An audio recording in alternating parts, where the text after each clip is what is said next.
अंमलबजावणीची चर्चा करत असताना महात्मा ज्योतिराव फुले आणि क्रांतिज्योती सावित्रीबाई फुले यांना अभिवादन करणं आपणा सर्वांचं कर्तव्य आहे आणि त्याच वेळी त्यांच्या द्विजन्म शताब्दी वर्षातही अजूनही त्यांना भारतरत्न पुरस्कार आपण देऊ शकलो नाही, हे देशाचं दुर्दैव आहे।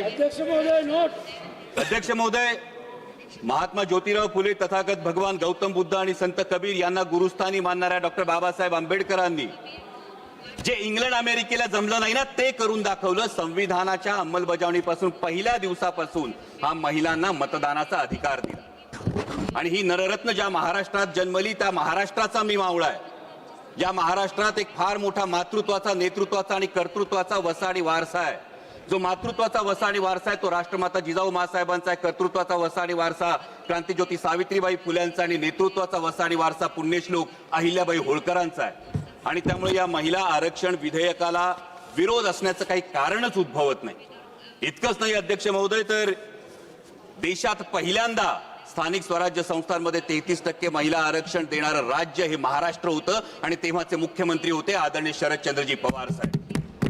देशाला पहिलं महिला धोरण देणारे, संरक्षण दलात महिलांना नोकरीची संधी देणारे, वडिलोपार्जित संपत्तीमध्ये सुद्धा महिलांना वाटा देणारे आदरणीय शरदचंद्रजी पवार साहेब होते आणि त्यामुळे या महिला आरक्षण विधेयकाला विरोध करण्याचा मुळीच प्रश्न नाही। आणि जर कोणी म्हणत असेल की कुणाला वाटत असेल की हे करून आपण उपकार करतो तर त्यांना एवढंच सांगू इच्छितो की उपकार आपण करत नाही आहोत, तर त्या मातेनं आपल्याला जन्म दिला आणि हे जग बघण्याची संधी दिली, हा तिचा आपल्यावर उपकार आहे।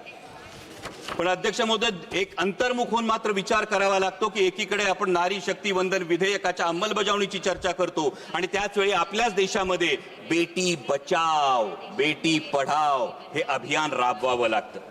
त्याच वेळी आपल्या देशामध्ये महिलांवर होणाऱ्या अत्याचारांची संख्या दिवसेंदिवस वाढत जाते। लाखो महिला या बेपत्ता होण्याच्या तक्रारी नोंदल्या जातात, त्याच्यावर कुठलीही ऍक्शन घेतली जात नाही। आत्ताच अध्यक्ष महोदय महाराष्ट्रामध्ये एका भोंदू बाबांचं प्रकरण समोर आलं आणि त्या भोंदू बाबाचं प्रकरण समोर आल्यानंतर त्या लैंगिक अत्याचार प्रकरणातले व्हिडिओज हे समाज माध्यमावर जर व्हायरल झाले तर मग तपास करणारे अधिकारी आणि पर्यायानं गृहमंत्री म्हणून त्यांची या महिलांचं संरक्षण करण्याची जबाबदारी नव्हती का, हा प्रश्न निर्माण होतो। आणि म्हणूनच अध्यक्ष महोदय, अंमलबजावणी करणाऱ्यांच्या मानसिकतेविषयी जरूर प्रश्नचिन्ह उपस्थित होतं। कारण यत्र नार्यास्तु पूज्यते रमन्ते तत्र देवता असं एकीकडे म्हणणाऱ्या आणि त्याच वेळी स्त्रियांना वेदांचं अध्ययन नाकारणाऱ्या आणि पतीची सेवा हे स्त्रीचं कर्तव्य असं मानणाऱ्या मनुस्मृतीचा उदो करणाऱ्यांच्या हातात जर याची अंमलबजावणी असेल तर याच्या अंमलबजावणीच्या हेतू शुद्धतेविषयी खरोखर मनात शंका निर्माण होते। कारण अध्यक्ष महोदय, खरं तर जसं मगाशी माझे सहकारी अरविंदजी सावंत यांनी म्हटलं त्या पद्धतीने संपूर्ण विरोधी पक्षाचं हेच मत होतं की नारी शक्ती वंदन विधेयक हे 2024लाच लागू करा, द्या आमच्या बहिणींना हक्काचा अधिकार, द्या आमच्या बहिणींना या पार्लमेंटमध्ये आणि विधानसभेमध्ये प्रतिनिधित्व। आणि हे फार सोपं होतं करणं आणि हे आवर्जून सांगतो कारण उद्या हे सांगितलं जाईल की विरोध केला, पण विरोध या गोष्टीला नाही, अंमलबजावणीच्या पद्धतीला मात्र नेमका विरोध। कारण अध्यक्ष महोदय, नारी शक्ती वंदन विधेयक जे आपण 2023 मध्ये पारित केलं त्याच वेळी त्यामध्ये फक्त सेन्सस, पॉप्युलेशन सेन्ससचा जर एक मुद्दा बाजूला गेला असता, डिलिमिटेशनचा मुद्दा बाजूला गेला असता तर 2024 मध्येच हे विधेयक लागू करता आलं असतं आणि आता ही चर्चा करण्याची आवश्यकता भासली नसती। उलट 33% महिला भगिनी या संसदेचा भाग असल्या असत्या। परंतु आता मात्र जे विधेयक आणलंय ते महिला विधेयकाच्या आडून एक वेगळा कावा तर खेळला जात नाही ना, हा प्रश्न उपस्थित होतो। कारण एकीकडे डिलिमिटेशन नंतर 815 सदस्य होणारे हे सदस्य होत असताना उत्तरेकडच्या राज्यांना 40% प्रतिनिधित्व आणि दक्षिणेकडच्या राज्यांना जेमतेम 20% प्रतिनिधित्व मिळालं तर एक व्यक्ती एक मत एक मूल्य हे जे तत्व आहे या तत्वाला हरताळ फासली जाणार नाही। दुसरीकडे महत्वाचा मुद्दा हा आहे की समजा शाळेमध्ये एक विद्यार्थी आहे, तो विद्यार्थी चांगला अभ्यास करतो, चांगला अभ्यास करून चांगल्या गुणांनी पास होतो, दुसरा विद्यार्थी म्हणावा तसा अभ्यास करत नाही, त्याला गुण मिळत नाही, आपण बक्षीस कुणाला देणार? चांगल्या गुणांनी पास झालेल्या की अभ्यास न करणाऱ्या विद्यार्थ्याला? दुर्दैवानं ज्या राष्ट्रीय कार्यक्रम, ज्या राज्यांनी अत्यंत प्रभावीपणे राबवले, लोकसंख्या नियंत्रणात आणली, त्या राज्यांना मात्र डिलिमिटेशन मध्ये शिक्षा मिळेल का आणि ज्यांनी राबवली नाही त्यांना मात्र याच्यामध्ये सवलत मिळेल का असा प्रश्न निर्माण होतो. दुसरा महत्वाचा मुद्दा येतो तो प्रादेशिक असमतोलाचा. दोन महत्वाचे मुद्दे आहेत सर.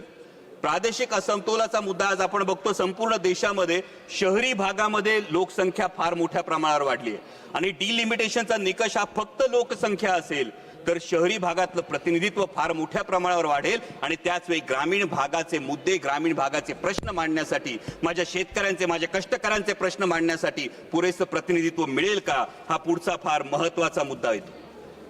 त्यानंतर जेव्हा 815 सदस्य होतील अध्यक्ष महोदय, तेव्हा या 815 सदस्यांना आज या सभागृहामध्ये अनेक सदस्य असे आहेत की ज्यांना हा प्रश्न आहे की माझा प्रश्न काळात कधी लागणार. त्यांना अनेकदा हा प्रश्न पडतो की 0 आवर मध्ये मी जी 2 मध्ये सर 0 आवर मध्ये मी मुद्दा मांडतो त्याचा मला ट्रेजरी बेंच कडून लिखित उत्तर येत नाही. मला जो खासदार निधी मिळतो तो केवळ 5 कोटी रुपयांचा मिळतो. 24 लाख लोकसंख्या असते म्हणजे रुमाल दिला आणि कोट शिवायला सांगितलं अशी परिस्थिती आहे. माननीय स्पीकर, त्यामुळे या डिलिमिटेशनच्या विषयी जवाब देने के लिए कहा सर, कंक्लूड कर रहा हूं सर. त्यामुळे या डिलिमिटेशन विषयी पारदर्शकता आणि सुस्पष्टता असणं हे अत्यंत आवश्यक आहे जेणेकरून कुणावरही अन्याय होणार नाही. आणि त्याच वेळी जे माझे मित्र पक्षातले साथीदार आहेत त्यांना फक्त एक सल्ला देऊ इच्छितो की काही लोकांचा इतिहास असा असतो की ज्यांच्या वेळी असं म्हटलं जातं ऐसा कोई सगा नाही जिसे इन्होंने ठगा नाही. त्यामुळे यावर मतदान करताना याचा आपण जरूर भान ठेवाल अशी अपेक्षा व्यक्त करतो. आणि महिला विधेयकाला मुळीच विरोध नाही परंतु डिलिमिटेशनच्या बाबतीत पारदर्शकता आणि सुस्पष्टता असायला हवी अशी मागणी करतो. धन्यवाद. जय शिवराय.